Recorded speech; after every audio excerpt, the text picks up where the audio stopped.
사랑하고 축복합니다. 변곡점, 인플렉션 포인트라는 용어가 있습니다. 사실 수학, 미적분 용어인데요.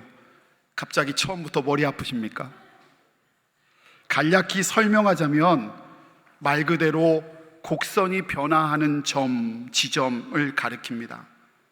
이렇게 볼록한 건 내려가는 하강의 곡선인데 그 곡선이 오목한 곡선, 올라가는 곡선으로 바뀌는 순간이 바로 변곡점이랍니다. 그런데요, 살펴보니 수학에만 변곡점이 있는 것이 아닙니다. 우리의 삶에도, 우리의 신앙에도 변곡점의 순간이 있습니다. 잘 나가다가요, 불을 쌓고 높은 자리에 오르고 좋은 학교에 진학하고 건강을 유지하다가 하루아침에 교만하여 자기 힘에 넘어지고 또 자기 분과 자기 의에 넘어져서 하나님과 멀어지고 무너져 내려가는 순간, 거꾸로도 있는 것 같아요. 실패, 질병, 불황, 어려운 문제에 처해 있지만 그때 다시 겸손함으로 주님을 의지하고 하나님의 삶을 주인으로 모셔드려 오히려 상황이 역전되어 복이 되고 하나님과 가까워지고 영적 거장으로 성장하는 그런 순간도 있습니다. 이런 삶의 변곡점, 신앙의 변곡점들이 우리 가운데, 여러분 가운데도 있습니다. 사랑하는 성도 여러분, 그런 의미에서 매일 이렇게 기도하게 됩니다. 오늘 이 예배가 사랑하는 여러분에게 변곡점, 변화의 순간이 되셔서 하나님과 함께 상승하는 터닝 포인트가 되고 염려에서 변화하여 평안과 찬송으로 바뀌는 변곡점, 의심이 변하여 확신과 믿음이 되는 변곡점, 그런 터닝 포인트의 시간이 되기를 소원합니다. 오늘 본문 말씀 여호수아서 3장은요, 이스라엘과 여호수아에게 변곡점의 순간이었습니다. 오늘 저는 사랑하는 여러분과 함께 여호수아 3장 요단강 도하 사건을 통해 여호수아가 어떻게 변했는지, 또 하나님이 그들을 어떻게 변하게 하셨는지, 바꿔가셨는지를 함께 살펴보려고 합니다. 말씀을 함께 나누면서 여러분, 그 선한 변화가 여러분에게 참 고백, 간증이 되기를 간절히 소원합니다. 첫 번째요, 변곡점이 언제 변화가 언제 시작되느냐. 이스라엘의 요단강이 건널 때요, 그 시간적인 배경은 성경 말씀 15절에 보면 곡식 거두는 시기라고 이야기합니다. 우리 달력으로 바꿔 말하면 이때가 3월, 4월인데요 3월, 4월이면 우리에게는 봄이지만 이스라엘에게는 겨울입니다. 그런데 특별히 살펴봐야 할 것은요, 그때가 요단강의 수원인 헬몬산 정상, 거기에 쌓여있던 만년설이 가장 많이 녹아내리는 순간입니다. 그래서요, 상류인 갈릴리 호수도 수위가 가장 높을 때예요. 그래서 건기에 요단강을 건너는 것은 불가능한 일이 아니지만 곡식을 거두는 시기, 즉 우기의 요단강은요, 수심 4m, 그러니까 제 키의 2배예요. 제가 2m는 아니란 얘기예요. 4m에 폭이 1.6km예요. 여러분, 저 그림에서는 1.6이 그렇게 멀어 보이지 않지만 여기 우리 제주중앙교회부터 제주도청까지의 직선거리가 1.6km, 1.7km 정도 됩니다. 가까워요, 짧아요? 이럴 줄 알았어요, 제가. 어디 가 계신 건 아니지요? 그러니까 상당히 거리가 되는 거예요. 그런데 거기에요, 물이 많이 녹아내려 시커먼 흙탕물이 급류가 되어 시속 16km로 흐르고 있으니 그곳은 우기의 요단강은 건너는 것이 거의 불가능한 곳이 되어버립니다. 그런데 1절 말씀을 보면요, 하나님께서 이스라엘 백성에게 강을 건너기 전에 맨 뒤에 요단에 이르러 건너가기 전에 거기서 유숙하라고 사흘 후에, 그러니까 3일 동안 거기서 유숙하게 하셨어요. 여러분 상상해 보세요. 여러분이 이스라엘의 백성이라면 그 요단강 옆에 서서 그 물소리를 들으며 또 시커먼 흙탕물을 바라보며 무슨 생각을 하셨겠어요? 이 노래 여러분 혹시 아세요? 울려고 내가 왔던가 웃으려고 왔던가. 역시 3부는 달라요. 1부는 한 명이 알아듣고요, 2부에는 10명 알아들었어요. 3부는 한 3분의 1을 아시는 것 같아요. 이 노래가 옛날 노래지요. 모르시는 분은 되게 나이를 어리게 생각하시면 됩니다. 아무튼요, 도대체 무슨 수로 이 강 요단강을 건널 수 있을까 이렇게 염려했을 거예요. 그리고 이렇게도 생각할 수 있었을 거예요. 왜 하필 1년 중에 건너기 가장 힘든 시기에 하나님은 나를 이곳에 세우셨을까라고 염려도 불평도 했을 거예요. 강만 바라보면 그 3일은요 철저히 이스라엘 백성에게 절망이요 낙심이요 눈물을 흘리는 순간이었을 거예요. 근데 여러분 잘 생각해 보세요. 정말 절망만 있습니까? 아니요. 여기를 건너면 가나안, 하나님께서 그들에게 주시기로 약속한 땅이 기다리고 있습니다. 하나님이 약속한 그곳이에요. 그러니 이렇게도 말할 수 있습니까? 요단강은요 우리에게 절망하라고 주신 것이 아니고요, 통과하라고, 이겨내라고 허락하신 것입니다. 우리에게도 적용하면 마찬가지예요. 문제는 하나님이 여러분에게 문제를 주실 때에 넘어지라고 주신 것이 아니라 여러분 넘어가라고, 이겨내라고, 그래서 하나님의 영광 가운데 나아가고 허락해 주신 줄 믿습니다. 3일 이스라엘 그들이 문제만 바라보고 낙심하고 눈물을 흘리고 힘들어한 그 3일 동안 하나님이 일하시고 계셨습니다. 여호수아를 통해 하나님은 변화를 시작하고 계셨습니다. 그 내용이 5절 말씀에 나오는데요, 어떻게 시작됐는지 우리 한 목소리로 함께 읽기를 원합니다. 함께 읽습니다. 여호수아가 또 백성에게 이르되 너희는 자신을 성결하게 하라. 여호와께서 내일 너희 가운데에 기이한 일들을 행하시리라. 아멘. 사랑하는 성도 여러분, 모두 다 문제만 바라보고 있을 때, 모두 다 문제 가운데 눈물을 흘리며 슬퍼하고 있을 때, 절망하는 그 순간 여호수아는 기도했습니다. 그리고요, 여호와께서 내일 너희 가운데 기이한 일들을 행하시리라, 여호와를 기대한 겁니다. 사랑하는 성도 여러분, 변곡점 변화는 언제 시작되냐? 상황이 바꿈으로 시작되지 않아요. 말씀이 먼저 들려지고요, 기도가 시작되며 시선이 하나님께 옮겨지고, 그러면서 그 문제를 이겨내실 하나님을 기대하며 문제는 변화되기 시작됩니다. 오늘 본문 말씀에 보면 3장 1절에 여호수아가 일찍이 일어나라고 쓰여져 있는데요, 저는 딱 여호수아의 일찍 일어나서 움직이는 이 모습이요, 제 아버지, 어머니 어렸을 때 모습이 오버랩돼서 생각났어요. 어느 날요, 아버지 어머니가 저를 잠에서 깨어나자마자 너무너무 사랑스러운 눈을 바라보시는 거예요. 아침에 졸린데 누가 봐도 하트 뿅뿅이에요. 그래서 아버지가 저를 그렇게 바라보고 어머니가 그러면서 막 축복의 말씀을 하신 거예요. 오늘 지원이 잘 될 거야. 남의 얘기라고 그렇게 보시는 거 아니에요. 지원이 잘 될 거야. 오늘 너의 삶이 복된 거야. 왜 그런 줄 아세요? 그날 새벽에요, 어머니가 새벽 기도 가서 은혜 받은 거예요. 그렇지 않고는 그런 일이 있을 수 없어요. 그런데 새벽 기도 가서 기도하면서 하나님을 기대한 다음에 어머니가 너무 은혜가 되니까요, 자식 일어나자마자, 아들 일어나자, 딸 일어나자마자 축복해 주는 거예요. 이건 누가요? 새벽에 기도한 사람만 가능해요. 밤새도록 고민한 사람은 불가능한 일이라고요. 그런데 오늘 여호수아가 아침에 일찍이 일어나 누구요? 여호와 하나님을 기대했다고요. 밤새 뭐 한 거예요?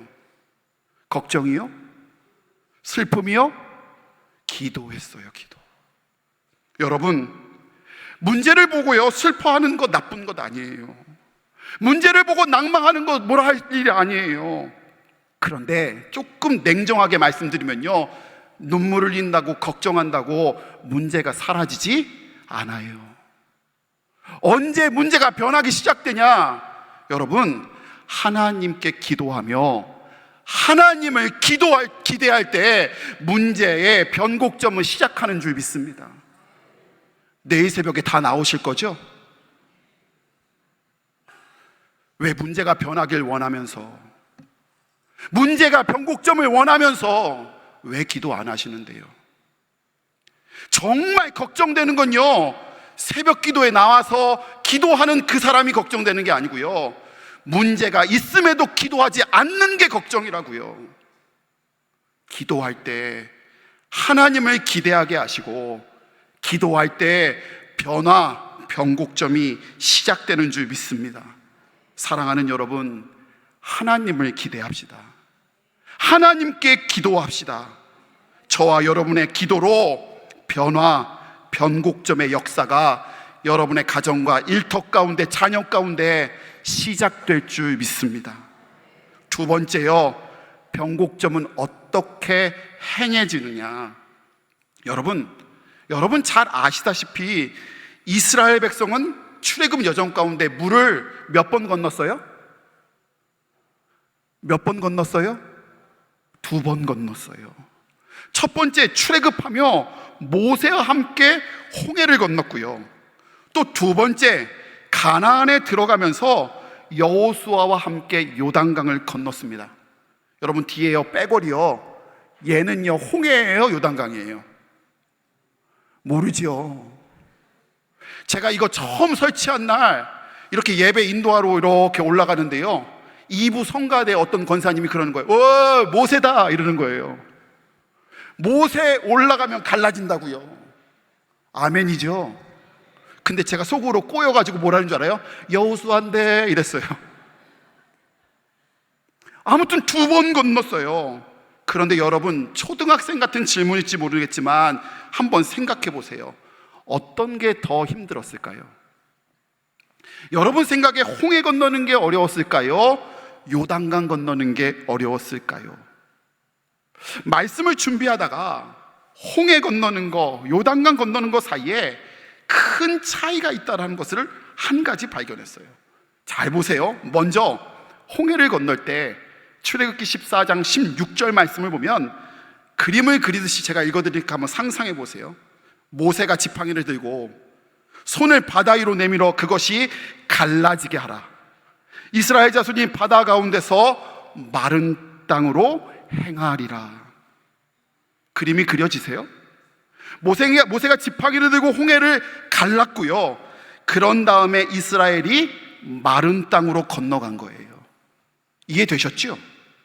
이것과 비교해서 요단강은 어떠냐? 비교해 보세요. 여호수아서 3장 15절에 요단강 도하예요. 제가 읽어드립니다. 요단이 곡식 거두는 시기에는 항상 언덕에 넘치더라. 궤를 맨 자들이 요단에 이르매, 궤를 맨 제사장들이 보세요, 발이 물가에 잠기자 곧 위에서부터 흘러내리던 물이 그쳐서. 차이 찾으셨어요? 뭐가 다르다고요? 정리하면 홍해는 갈라놓고 건넌 거고요, 요단강은 요단에 발을 넣어 물에 잠겼을 때 그제서야 물이 갈라진 거예요. 다시 물어볼게요. 홍해가 힘들어요? 요단강이 힘들어요? 정답 모르겠어요. 왜냐? 진짜 모르겠어요. 그 상황이 다르니까요. 근데 분명한 사실 알게 하는 것은 하나 있어요. 믿음으로 요단강에 발을 내디딜 때 물이 갈라져요. 믿음으로 발을 요단강에 내디딜 때 하나님의 말씀의 능력이 드러났고요, 믿음으로 요단강에 발을 내디딜 때 두려움이 변해 기적과 기쁨의 간증이 되었어요. 사랑하는 성도 여러분, 물을 가르시는 분은요 하나님이십니다. 여러분, 변화시키는 분도 하나님이시고요, 여러분의 삶의 상황도 역전시키실 분은요 하나님이세요. 믿으시죠? 하나님은 그 하나님의 일을 다 하는 것은 다 하나님 몫인데요. 그런데 오늘 본문 말씀을 통해 우리가 알게 하는 것이 뭐냐? 우리가 해야 할 몫이 하나 있다는 거예요. 바로 믿는 일, 믿고 발을 내딛는 일, 믿음으로 주의 말씀대로 물속에 내 발을 담그는 일은 우리가 해야 한다고요. 이해되셨어요? 우리가 발을 내딛었을 때, 믿고 나아갈 때, 그때 하나님이 역사하시는 줄 믿습니다. 어떤 분이 그 얘기 하시더라고요. 흔히 들어본 예화일 거예요. 강릉에 얼마 전에 비가 안 왔는데 그 동네에도 비가 참 안 왔나 봐요. 그러니까 온 교회가 하나님 비 내리게 해달라고, 하나님 비 내리게 해달라고, 하나님 비 내리게 해달라고 기도했대요. 하나님이 역사하셔서 비를 내리셨대요. 근데 집에 돌아가려고 하는데 다 우산을 안 가져온 거예요. 근데 딱 한 명 꼬마 주일학교 아이가 우산 들고 와, 하나님이 응답하실 줄 알았어요 하면서 자동산을 탁 켜고 갔대요. 여러분, 믿고 순종하고 나아가는 건 우리 몫이에요. 여러분 삶에 왜 변화가 없으세요? 여러분 삶에 왜 변화가 없다라고 하세요? 믿고 내딛지 않기 때문이지 않아요? 오늘 우리 교회가, 우리 가정이, 우리가 하나님의 말씀으로 내딛는 믿음이 있기를 원합니다. 그럴 때 주님이 바꿔주시고 역사하시고 변곡점 변화시켜 주실 줄 믿습니다. 세 번째요, 변화는 어떻게 완성할 수 있을까? 변화가 시작되었다고 완성되는 것 아니에요. 모든 일이 다 그렇듯 완성까지는 시간도 과정도 필요합니다. 여러분, 아까 전에 먼저 들어간 제사장, 법궤를 메고 들어간 그 제사장들 먼저 앞으로 쭉 나가서 요단강을 건넜을까요? 아니에요. 오늘 17절 말씀 보면 특별한 상황이 어떻게 됐는지를 알려주는데요. 제가 17절 말씀을 읽어드릴게요. 여호와의 언약궤를 맨 제사장들은 요단 가운데 마른 땅에 굳게 섰어요. 그 모든 백성이 요단을 건너기를 마칠 때까지 모든 이스라엘은 그 마른 땅으로 건너갔더라. 그림 보이세요? 그러니까 제사장들은 앞으로 가서 먼저 건넌 게 아니고요, 저 중간에 저기 저렇게 말씀을 들고 서 있었던 거예요. 언제까지? 저렇게 이스라엘 백성들이 모두 다 요단을 건너기를 마칠 때까지 그렇게 저렇게 굳게 서 있었어요. 여러분, 질문이요, 얼마나 서 있었을까요? 얼마나 서 있었을까요?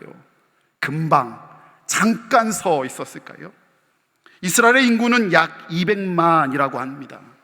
그러니 저렇게 다 건너가는 데는요, 짧은 시간이 아니라 상당한 시간이 걸렸답니다. 가나안이 변화가 걸리는 시간도 그만큼 걸린 거예요. 학자들에 의하면, 보수적인 학자들에 의하면 총 이틀, 일반적으로 말하는 학자들도 좋게 하루는 꼬박 걸렸을 거래요. 200만 명의 백성들이 다 건너가는 내내 제사장들은 말씀의 무게를 견뎌내며 그 시커먼 물 곁에 지키며 말씀을 메고 거기에 서 있었던 거예요. 여러분, 그림이 그려지세요? 뭘 의미하지요? 믿음은요, 순간이 아니에요. 기도는 주문이 아니에요. 우리의 신앙은 삶이고요, 그래도 믿음 생활, 신앙 생활이라고 말하는 거예요. 좋을 때도 나쁠 때도 기쁠 때도 눈물 날 때도 주님께 기도하며 주님을 기대하며 주님을 신뢰하며 발걸음을 내딛으며 주님의 말씀을 붙잡고 내내 문제 가운데 버티는 게, 살아내는 게 믿음이요 신앙생활이라는 거예요. 오늘 말씀을 준비하면서요, 제가 저 말씀 붙잡고 기도하는데요, 그만 제가 지난주에 너무 피곤했는지 아팠어요, 주중에. 근데 아픈 마음으로 기도하다가 잠들었는데요, 꿈을 꿨어요. 딱 저 모습이에요. 제가 누구였냐? 말씀 들고 저기 서 있는 사람이 아니고요, 200만 명 중에 한 명이더라고요. 그래서 제가 이렇게 봤더니요, 아는 여러분의 얼굴도 꽤 있으셨어요. 근데 가다 보니까 얼마 전에 신방 가서 참 어려움 겪고 있는 집사님이 계셔서 제 옆에 계시더라고요. 제가 집사님을 부축하고 제 몸도 안 좋은데 막 두들기면서 집사님 힘내세요, 곧 있으면 요단강 건너요, 삶이 변화돼요, 막 격려하고 있는데 갑자기요, 제 마음 가운데 궁금한 게 하나 생기는 거예요. 제사장은 누굴까? 난 여기 있는데 제사장은 누굴까? 하고 툭 쳐다봤어요. 오른쪽에요. 누가 서 있으셨는 줄 아세요? 우리 예수님이 십자가를 든든히 붙잡고 거기 굳건히 서 계시더라고요. 그리고 봤더니요, 저에게, 우리 집사님에게, 우리 교인들에게 이렇게 말씀하시더라고요. 힘내, 다 왔어, 내가 여기 서 있어. 그렇게 응원하시면서 얘기하는데 제가 너무 힘이 나더라고요. 여러분, 여러분이 믿음으로 요단강을 건너갈 때, 변화를 꿈꾸며 기도하며 나아갈 때 우리 주님이 십자가 붙들고 우리를 도와주세요. 이렇게 이스라엘과 여호수아에게 하나님의 말씀을 따라 살아갈 때 하나님은 그들의 변곡점, 새로운 삶을 열어주세요. 먼저 40년 광야 생활이 끝나게 하셨고 약속하신 가나안을 허락해 주셔요. 또한 염려했던 문제가 변하여 이제 찬송과 간증이 되게 하셨어요. 그리고 여호수아에겐 연소하고 경험 없는 지도자가 아니라 하나님이 모세와 함께하듯 함께 하시는 믿음의 거장이 되게 변화시켜 주셨어요. 여러분, 그렇게 하나님이 변화시켜 주실 줄 믿어요. 영상 하나를 보도록 하겠습니다.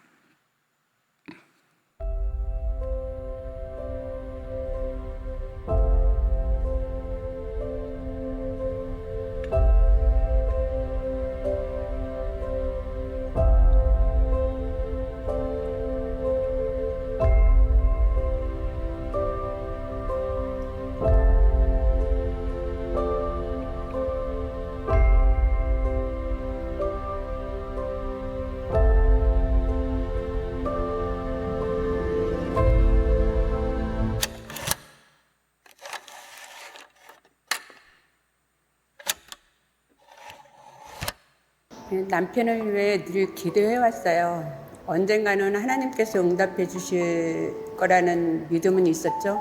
하지만 당시에는 지금은 조금 이를 수도 있겠다라는 생각도 솔직히 들었습니다. 한영훈 축제 광고와 담임 목사님 말씀을 듣고 나도 태신자를 꼭 작성해야지라는 마음은 있었어요. 막상 이름을 적지 못하고 있었는데 한 권사님이 남편 이름이라도 쓰세요라고 건면해 주셨습니다. 초청일이 다가오면서 평소에 남편이 교회 가자는 말을 싫어해서 어떻게 말을 꺼내야 할지 고민이 많았어요. 교회 가자고 했을 때 놀랍게도 남편이 자연스럽게 받아들여줬습니다. 너무 감사한 마음뿐이었어요. 하나님, 이 예배가 남편의 인생을 바꾸는 첫걸음이 되게 해주세요. 오늘이 끝이 아니라 시작이 되게 해주세요. 그렇게 눈물로 기도했습니다. 예전에는 교회에 가기를 완강히 거부했던 남편이었는데 이제는 오히려 남편이 먼저 이번 주일에 몇 시에 가 하고 물어봅니다. 교회 가자고 미리 준비하고 있어요. 그 모습을 볼 때마다 하나님이 하신 이름을 고백하게 됩니다. 감사한 일이죠.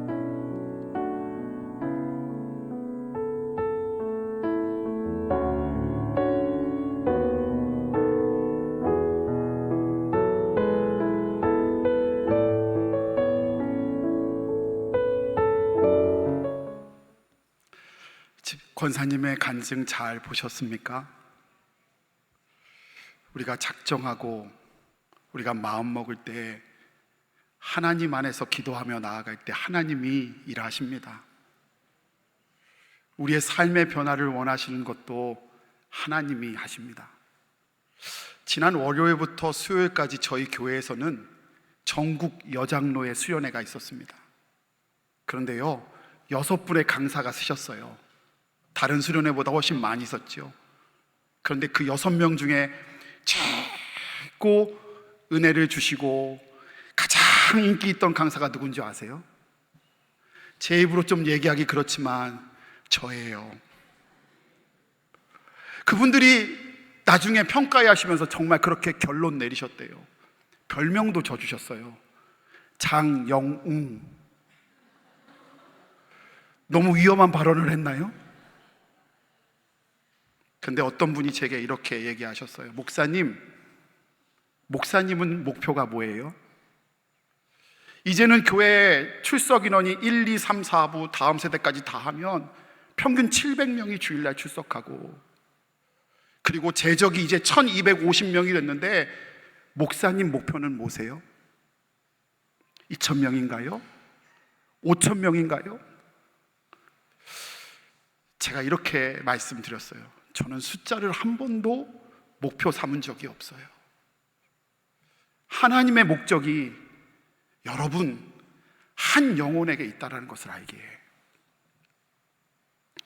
아직도 예배 못하는 여러분이 작정하고 있는 그 한 영혼에 있다는 것을 알기에, 제 목표는 주님처럼 그 한 영혼 구원하는 일입니다. 한 영혼 변화시키는 일입니다. 그리고 언제나 주님이 그렇듯 그 한 영혼 옆에 서서 저도 주님의 십자가 붙들고 응원하는 사람이 되고 싶습니다. 사랑하는 제주중앙의 성도 여러분, 여러분 삶의 변화가 필요하십니까? 주님이 그 변화를 이루시는 주님이신 줄 믿습니다. 한영혼 전도 축제를 다시 시작합니다. 우리가 한영혼 전도 축제를 하는 것은 우리 교회 숫자 늘리는 일이 아니에요. 하나님이 한 영혼의 목적 삼고 계시기에, 하나님이 여러분의 삶을 응원하고 계시기에, 하나님이 여러분이 기도하고 작정하는 그 한 영혼의 변화를 간절히 원하고 계시기에 이거를 할 수밖에 없습니다. 인트로의 멘트처럼 세상 모두가 외면해도요, 지쳐 쓰러져도요, 홀로 남아도요, 그래도 한 영혼입니다. 사랑하는 여러분, 기도하며 하나님을 기도할 때, 믿음으로 한 발을 내딜 때, 포기하지 않고 버텨낼 때, 하나님은 그 변화를, 변곡점, 놀라운 하나님의 역사를 이루어 주실 줄 믿습니다. 우리 그 주님을 바라보며 아무것도 두려워하지 말라, 함께 찬양하며 결단하기를 원합니다. 우리 함께 가슴에 손 얹고 약한 부분에 붙잡고 함께 찬양하고 결단합시다.